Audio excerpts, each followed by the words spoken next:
کسی عالم نے کہہ ہی دیا ہے تو آپ اس طرح کر کے اس کا غلط مفہوم نہ لیں. کسی قاری صاحب نے, اور قاری صاحب کو شوق کوئی نہیں ہوتا پیسے اکٹھے کرنے کا, وہ تو کمیٹی والے کہتے ہیں نہ اکٹھے کیے تو چھٹی کرا دینی ہے, اس لیے وہ اکٹھے کر لیتے ہیں بیچارے کئی دفعہ اسپیکر کھول کے. تو اب وہ جو سن رہا ہے اس کا بھی پریشر بڑا ہوا ہے, کہتا ہے ساؤنڈ نہیں دینا پہ بہن. تو بارک اللہ فی اہلک و مالک, اللہ تیرے اہل میں بھی برکت کرے, اللہ تیرے مال میں بھی. یعنی جب بھی تمہیں کوئی ہدیہ دے تو اس کے مال کے لیے بھی دعا کرو اور اس کی اولاد کے لیے بھی دعا کرو. یہ حضور نے ہمیں سکھایا ہے. قرض ایک صحابی پہ بڑا چڑھ گیا تو حضرت عبداللہ ابن مسعود سے کہنے لگے قرضہ بڑا چڑھ گیا. فرمانے لگے تمہیں وہ دعا نہ سکھاؤں جو ہمیں نبی پاک نے سکھائی ہے. فرمایا اگر تمہارے اوپر پہاڑ کے برابر بھی قرضہ ہوگا تو اللہ تمہارے قرضے کا بندوبست فرما دے گا. پر مسئلہ یہ ہے دعائیں یاد کرنی پڑتی ہیں اور پڑھنی پڑتی ہیں. یاد کرنی پڑتی ہیں اور ہم ہیں تعویذ پہ لگے ہوئے کہ کچھ لکھ کے دے دیں تاکہ باندھ لوں. دعا سکھائی نبی پاک نے, کیا فرمایا اللہم اکفنی بحلالک عن حرامک واغننی بفضلک عمن سواک. فرمایا یہ دعا مانگا کرو, اے اللہ مجھے کفایت کرنے والا رزق عطا فرما اور مجھے حرام سے بچا, اور مجھے اپنے فضل کے ساتھ دوسروں سے بے نیاز کر دے. یعنی اس کا سادہ ترجمہ یہ ہے کہ اللہ بندوں کا محتاج نہ کر, مجھے اپنا محتاج. فرمایا یہ دعا پڑھو ادائے قرض کے لیے, ادائے قرض کے لیے یہ دعا پڑھو. اللہ تبارک و تعالی پہاڑ کے برابر بھی قرضہ ہوگا تو تمہیں اللہ اس سے نجات عطا کر دے گا. نبی پاک صلی اللہ تعالی علیہ وسلم نے ایک حدیث میں غصے کی دعا بھی بتائی ہے. ویسے میرے خیال میں لوگوں کو غصہ نہیں آتا, آج کل غصہ نہیں آتا, لوگوں میں تکبر آ گیا ہے. اپنے سے چھوٹے پہ غصہ آتا ہے, اپنے سے تگڑے پہ کیوں نہیں آتا؟ جس آدمی نے گلی پہ خیرات مانگنے والے پہ غصہ کیا وہ ایس ایچ او صاحب پہ کیوں نہیں کرتا؟ غصہ تو غصہ ہے نا, سب پہ ہونا چاہیے, لیکن بڑا سمجھدار غصہ ہے. غریب آدمی کو دیکھ کے غصہ آتا ہے, امیر آتا ہے تو غصہ نکل جاتا ہے. تو میں تو کہتا ہوں لوگوں کو غصہ, اگر تجھے غصہ آتا ہے تو مار دیوار کے ساتھ ٹکر تیرے غصے کی سمجھ آئے. یہ کس قسم کا غصہ ہے جو غریب پہ ہی ہاتھ اٹھا رہا ہے؟ تو خدا را خیال فرما. غریبوں کے حق میں بڑا غصہ, مجبوروں کے حق میں بڑا غصہ, ماتحتوں پر. اور اگر چودھری صاحب آ جائیں تو چودھری صاحب آ جائیں تو پھر بہانہ بنا لیتے, کہتے غصہ تو مینوں بڑا آیا سی, پھر میں کہا میرے گھر آیا ہے, پھر بہانہ بنا لیا. ایسے نہیں کرو. نبی پاک صلی اللہ علیہ وسلم نے دعا سکھائی بخاری میں, فرمایا جب غصہ آئے تو پڑھا کرو اعوذ باللہ من الشیطان. آتی ہے نا دعا ماشاءاللہ, اعوذ باللہ من الشیطان. جب غصہ آئے تو یہ والی دعا پڑھ لیا کرو. نبی پاک علیہ الصلوۃ والسلام نے ارشاد فرمایا کہ جب تمہارے بھائی کو چھینک آئے نا تو چھینک آنے والے کو کہنا چاہیے الحمدللہ. چھینک آئے اس نے کیا کہنا ہے؟ یاد ہو جائے گا, کیا کہنا ہے؟ الحمدللہ. اور جو سنے اس نے کہنا یرحمک اللہ. کیا کہنا ہے؟ یرحمک اللہ, اللہ تجھ پہ رحم کرے. یہ پڑھنا ہے اس نے. حضرت عبداللہ بن مبارک رحمۃ اللہ تعالی علیہ نا دریا کے کنارے کھڑے تھے, کشتی سے اترے تھے ابھی اور وہیں کھڑے تھے. تو ایک آدمی, دو چار لوگ کشتی میں کنارے سے آپ کے پاس سے گزرے تو ایک کو چھینک آئی, اس نے کہا الحمدللہ.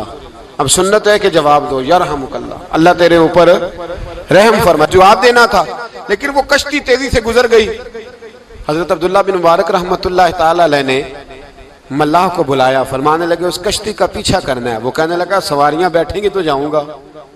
اس زمانے میں جو پوری کشتی کا ایک سائیڈ کا کرایہ تھا وہ 5 دینار تھا. فرمانے لگے تو نہ اس طرح کر, اسپیشل مجھے لے جا بٹھا کے. کیا لے گا؟ اس نے کہا 20 دینار لوں گا. فرمایا 20 ہی دوں گا. اس کشتی کا پیچھا کیا اور جس آدمی کو چھینک آئی تھی نا اس سے جا کے یرحمک اللہ کہا. اس نے جواب میں جزاک اللہ کہا. تو آپ فرمانے لگے میرا کام ہو گیا, واپس چل. ملا دنیا دار تھا, وہ سوچنے لگا. پہلے تو اس نے سوچا میرا کیا ہے, 20 دینار تو ان کے گئے ہیں. لیکن جب اترنے لگے نا تو 20 دینار دیے یا 20 درہم دیے. تو وہ کہنے لگا حضرت جی صرف ایک لفظ کہنے کے لیے آپ نے اتنا پیسہ خرچ کر دیا. فرمایا لفظ کہنے کے لیے نہیں, اپنے مصطفیٰ کی سنت ادا کرنے کے لیے, اپنے نبی پاک علیہ السلام کی سنت ادا کرنے کے لیے. یرحمک اللہ, اللہ تیرے اوپر رحمت کرے. کس طرح کا خوبصورت انداز سکھایا ہے. دیکھیے ایک حدیث ترمذی شریف میں نبی پاک صلی اللہ علیہ وسلم نے فرمایا کسی بیمار کو دیکھ کے یا کسی مصیبت میں مبتلا آدمی کو دیکھ کے تم یہ دعا پڑھ لو، تمہیں کبھی وہ مصیبت نہیں آئے گی۔ کیسی خوبصورت دعا ہے، کسی مصیبت زدہ کو بیمار کو دیکھ کے پڑھو، تمہیں کبھی وہ مصیبت الحمدللہ الذی عافانی مما ابتلاک بہ وفضلنی علی کثیر ممن خلق تفضیلا۔ اللہ تعالیٰ کا شکر ہے جس نے مجھے اس مصیبت سے عافیت دی اور اس بیچارے کو یا تجھے اللہ نے مبتلا کیا، اور اللہ نے مجھے اپنی بہت ساری مخلوق پہ فضیلت دی ہے، یعنی اللہ نے مجھے بڑا اچھا رکھا ہوا ہے یار، میں تو الحمدللہ بڑا اچھا ہوں، دیکھو بیچارہ۔ یعنی یہ دعا بھی ہے اور اپنے اوپر شکر ادا کرنے کا ایک اعلیٰ حضرت فاضل بریلوی رحمت اللہ تعالیٰ علیہ کو نا گلے کے اندر چھوٹی چھوٹی 2 پھنسیاں نکل آئیں، تو اس زمانے میں طاعون کا مرض پھیلا ہوا تھا۔ ایک بڑے قابل حکیم کو لایا گیا، انہوں نے چیک کر کے کہا آپ کو تو طاعون ہو گیا ہے، فرمانے لگے چل دوڑ جا، مجھے طاعون نہیں۔ اس نے کہا جناب یہ گلے پہ بنا ہوا ہے اور سب کو پتہ ہے آج کل پھیلا ہوا۔ فرمایا سب کو ہو سکتا ہے، مجھے نہیں ہو سکتا۔ کیوں؟ فرمانے لگے ایک بندے کو طاعون ہوا تھا تو میں نے اسے دیکھ کے وہ دعا پڑھ لی تھی جو نبی پاک نے بتائی ہے، لہذا حضور کا فرمان ہے تو مجھے ہر بیماری آ سکتی ہے پر یہ بیماری آ سکتی۔ وہ شخص کہنے لگا جی منہ میں بھی گلٹیاں چلی گئی ہیں، کھول نہیں رہا، کیا ہوگا؟ اعلیٰ حضرت نے کالی مرچ منگوائی، اسے پیس کے زبان کے نیچے رکھا تو ساری بیماری دور ہو گئی۔ فرمانے لگے بلاؤ نہ ذرا اس حکیم کو جو کہتا تھا طاعون ہو گیا ہے، وہ تو صحیح ہوتا ہی نہیں اتنی جلدی۔ فرمایا ہر چیز بدل سکتی ہے پر میرے نبی کا فرمان نہیں بدل سکتا، میرے رسول پاک علیہ السلام کا فرمان نہیں بدل سکتا۔ تو عزیز دوستو، نبی پاک، اب بڑی خوبصورت بات آئی، ساری خوبصورت تھی، بڑی پیاری بات آئی۔ دنیا میں سب سے حسین چہرہ اللہ نے اپنے رسول کو عطا فرمایا ہے۔ نبی پاک کا چہرہ بھی حسین ہے، مکھ چند بدر شاہ شانی ہے، متھے چمک دی لاٹ نورانی ہے، کالی زلف تے اکھ مستانی ہے، مخمور اکھی ہے مد بھری۔ پیارا چہرہ ہے حضور کا، جتنا چہرہ پیارا تھا اتنے ہی حضور کے اخلاق بھی بڑے پیارے تھے۔ لیکن میرے نبی پاک علیہ السلام جب آئینہ دیکھتے، کیا دیکھتے؟ حضور جب آئینہ دیکھتے، ہمارے نوجوان بھی سارا دن آئینے کے آگے کھڑے رہتے، کبھی بال اس طرح کے بناتے ہیں کبھی اس طرح کے۔ تو میرا کئی دفعہ دل کرتا ہے کہ میں ان سے کہوں کہ تو آئینے کو کہہ رہا ہے جھوٹ بول، پر وہ کیسے بولے؟ تو کہہ رہا ہے آئینے کو کہ تو کیا سب سے پیارا تو ہی لگ رہا ہے، پر وہ کیسے بولے؟ اس نے تو سچ بتانا ہے۔ ان کو آئینہ جو دکھایا تو برا مان گئے۔ تو میرے عزیز یاد رکھیے گا، نبی پاک صلی اللہ علیہ وسلم بھی آئینہ دیکھتے۔ آئینہ دیکھنا حضور کی سنت ہے، کوئی سنت سمجھ کے آئینہ دیکھے گا تو ایک دفعہ دیکھنے پر 100 شہیدوں کا ثواب ملے گا۔ لیکن نبی پاک صلی اللہ علیہ وسلم آئینہ دیکھتے کیا کہتے؟ اللہم انت حسنت خلقی فحسن خلوقی۔ یا اللہ، یہ دیکھیں حضور نے ہمیں سکھایا ہے، یا اللہ جس طرح تو نے میری صورت اچھی بنائی ہے میری سیرت بھی اچھی بنا دے۔ یہ ہمیں سکھانے کے لیے دعا، یا اللہ جس طرح صورت اچھی بنائی ہے، جس طرح تو کہتا ہے نا اس دفعہ اس وقت دیکھ لو کپڑوں پہ کوئی داغ نہیں، تو دعا کیا کر باطن کے بھی اللہ داغ دور فرما دے، یہ والا سارا معاملہ بھی ٹھیک ہو جائے۔ آخر کی طرف آتا ہوں، فرمایا جب کھانا کھانے لگو تو دعا مانگو، اور ایک روایت میں فرمایا یہ دعا پڑھ لو، کھانے میں زہر بھی ہوگا تو تم پہ اثر نہیں کرے گا۔ کھانے پہ، ایسے میں بڑی تکلیف سے کہتا ہوں کہ آج بھی ہمیں کہنا پڑتا ہے کہ بہت سارے لوگ ایسے ہیں جو ابھی بھی کھانے سے پہلے بسم اللہ نہیں پڑھتے۔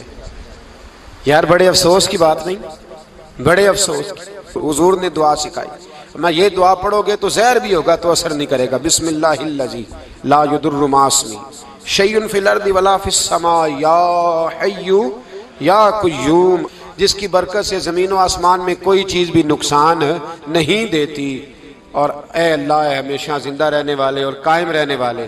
یہ نبی پاک علیہ السلام۔ اور ایک حدیث میں اور بھی دعا آئی ہے، بسم اللہ شریف تو خیر بخاری میں موجود ہے، مسلم میں موجود ہے، بسم اللہ والا برکت اللہ بھی ایک حدیث میں نبی پاک صلی اللہ علیہ وسلم نے ارشاد فرمایا۔ اور جب کھانا کھا چکے پھر کہا دعا مانگو، الحمدللہ الذی اطعمنا وسقانا وجعلنا من المسلمین۔ اللہ تعالیٰ کا شکر ہے جس نے ہمیں کھلایا بھی، پلایا بھی اور مسلمان بھی بنایا۔ حضرت مرزا مظہر جان جانا فرماتے ہیں کہ بارش ہوئی تھی تازی تازی، دلی میں تازی تازی بارش ہوئی تھی، ایک بابا لکڑی کے جوتے پہنے کھڑا ہوں، اللہ اللہ اللہ اسی کسے دے کچھ بھی نہیں لگ دے نہ کوئی ساڈا دردی، بابا مست ہو کے جا رہا، اللہ اللہ کرتا جا رہا. ایک طوائف اپنے کوٹھے سے اتر کے تو سیڑھیوں پہ بیٹھی تھی، ساتھ اس کا یار بھی بیٹھا تھا. بابا اپنی مستی میں جا رہا ہے تو بابا جی کے پیروں سے کچھ مٹی اڑی تو اس عورت کے کپڑوں پہ پڑ گئی. پرواہ ہی نہیں، بزرگ گزر رہے. وہ یار اس کا دوڑا ہوا آیا، اس نے آ کے تھپڑ مارا. کا خیال نہیں سارے اس کے کپڑے آلودہ کر دیے، تو کدھر تیرا دماغ نہیں ٹھیک؟ بابے نے نظر اٹھائی، کہا بیٹے میں نے دیکھا نہیں، چل اللہ تیرا بھلا کرے، تو نے بدلہ لے لیا. بابا جی چپ کر کے وَإِذَا خَاطَبَهُمُ الْجَاهِلُونَ قَالُوا سَلَامًا، چپ کر کے گزر گئے. ٹھنڈ کا موسم تھا، بارش تازہ ہوئی تھی، حلوائی دودھ کاڑ رہا تھا. اس نے بٹھایا بابا جی کو پھٹے پہ، پیالہ پکڑا، دوڑ کے آگے بڑھا. بزرگ آ گئے، آئیے بیٹھیے. دودھ کا گرم گرم پیالہ شکر ڈال کے دیا. بابا جی نے دودھ پیا، پھر نظر جھکی، پھر رنگ بدلا. کہنے لگے مالک تو کتنا بے نیاز ہے، کہیں تھپڑ مرواتا ہے، کہیں دودھ پلاتا ہے. تیری بے نیازی ہے نا، ادھر تھپڑ مروایا، یہاں دودھ پلایا، تو ہی جانتا ہے تیرے رنگ کیا ہے. ابھی بابا وہیں بیٹھا تھا، دوڑے آئے پیچھے سے لوگ، شور ہوا. بابے کو دبوچ کے وہاں لے گئے جہاں اس نوجوان نے تھپڑ مارا تھا. کہا تو اللہ کا بندہ ہے، اللہ کے بندے بد دعا تو نہیں دیتے. ہوا کیا؟ کہا تو نے بد دعا دی ہے؟ کہا نہیں دی، بات بتاؤ. کہنے لگے اس نے تجھے تھپڑ مارا ہے، چھت پہ چڑھا ہے، پیر پھسلا ہے، گردن کے بل گرا ہے، منکا ٹوٹ گیا، مر گیا ہے، تو نے بد دعا دی ہے. بابا جی کہنے لگے یار میں نے تو دوسرا لفظ بھی نہیں کہا، بھلا ہو کہہ کے گزرا ہوں، میں نے نہیں بد دعا دی. کہا تو نے دی ہے تبھی تو مر گیا. کہا نہیں دی. کہا بابا تو بزرگ آدمی ہے، سچ بول. تو بابا جی کہنے لگے سچ سنو. پھر میں آ رہا تھا، میرے پیروں سے مٹی اڑی، اس کے یار کے کپڑوں پہ پڑی، اسے برا لگا، اس نے مجھے مارا. جب اس نے مجھے مارا تو میں کوئی لاوارث تو نہیں تھا، جب اس نے مجھے مارا تو میں کوئی لاوارث تو نہیں تھا. مجھے دشمنوں نہ چھیڑو، میرا ہے کوئی جہاں میں ابھی پکار لوں گا، نہیں دور ہے مدینہ. اس نے مجھے مارا تو میں کوئی لاوارث تھا کہ میرا بدلہ کوئی نہ لیتا. اس نے مجھے مارا ہے تو میرے یار کو برا لگا ہے تو اس نے اسے مار دیا ہے، میری تو غلطی کوئی نہیں. یاروں کا جھگڑا ہے، یہ تو دوستوں کا جھگڑا ہے، یہ تو یاروں کا جھگڑا ہے، کوئی غلطی نہیں میری، کوئی غلطی نہیں. خش خش جنہ قدر نہیں میرا، اے میرے صاحب نو وڈیائیاں، میں تے گلیاں دا روڑا کوڑا، میں گلیاں دا روڑا کوڑا. میں نو محل چڑھایا ہے سائیاں، میں نو محل چڑھایا ہے سائیاں. فرمایا اس نے مجھے لاوارث سمجھا تھا کہ تھپڑ مار کے گزر جائے، میرا کو پوچھے گا ہی نہیں. میرے رسول پاک علیہ السلام کے بارے میں رب فرماتا ہے ابھی میں تو تیرے ہوتے ہوئے کافر کو سزا نہیں دیتا کہ تو موجود ہے. یاد رکھیں حضرت فضیل بن عیاض فرماتے ہیں ایک جوان تھا، مسجد میں آیا، لوگوں سے کہنے لگا روٹی کھلاؤ. کسی نے توجہ نہ کی. اس نے کہا میں رب بتانے والا ہوں، میری طرف دیکھو تو صحیح. کسی شخص نے خیال ہی نہ کیا. پھر اس نے کہا یار تھوڑا سوچو. نمازیوں سے کہا، اہل علاقہ سے کہا، انہوں نے کہا تیری طرح کے بڑے درویش دیکھیں. مسجد کے محراب میں وہ رب کریم کا بندہ انتقال کر گیا. جب فوت ہو گیا نا، لوگوں کا مزاج ہے بیمار کو دوائی نہیں دیتے، جنازے پہ وقت پہ پہنچ جاتے. جب کوئی گر رہا ہوتا ہے تو سہارا کوئی نہیں دیتا، جب کوئی گر جاتا ہے ٹانگ ٹوٹ جاتی ہے تو تیمارداری کو زمانہ پہنچ جاتا ہے. اور بزرگ وہ نوجوان اللہ کا نیک بندہ مسجد کے محراب میں فوت ہو گیا. حضرت فضیل ابن عیاض کہتے ہیں امام صاحب نے اعلان کیا چندہ دو، کوئی لاوارث فوت ہو گیا، کفن دینا. چندہ کٹھا ہوا، کفن خریدا، جنازہ پڑا. عشاء کے بعد دفن کر کے آئے. فجر کی نماز کے لیے جب امام اور مؤذن مسجد میں آئے تو چیخیں مارنے لگے، تڑپنے لگے. دور دور تک آوازیں پھیل گئی، دنیا دوڑی آئی. کیا ہوا؟ کہنے لگے وہ جو تم نے کفن پہنایا تھا وہ یہاں پڑا ہوا ہے، اور دیکھو کفن پہ تحریر لکھی ہے. تحریر کیا ہے؟ عرش کے مالک نے فرمایا میرے دوست نے روٹی مانگی، تم نے دی نہیں. اس نے تمہیں میرے قریب کرنے کے لیے اپنی طرف توجہ کرائی، تم نے کی نہیں. اور میرا یار تمہارے کفن کا محتاج تھا، سنبھال کے رکھو اپنا کفن، میں نے اسے جنت کا لباس عطا فرما دیا، سنبھال کے رکھو. یہ کوئی لاوارثوں کا ٹولہ ہے؟ یاد رکھیں جو وارث والے ہیں، وارث والے ان کا رنگ اور ہے، جو ماننے والے ہیں ان کا مزاج اور ہے. اپنی زندگی لاوارثوں کی طرح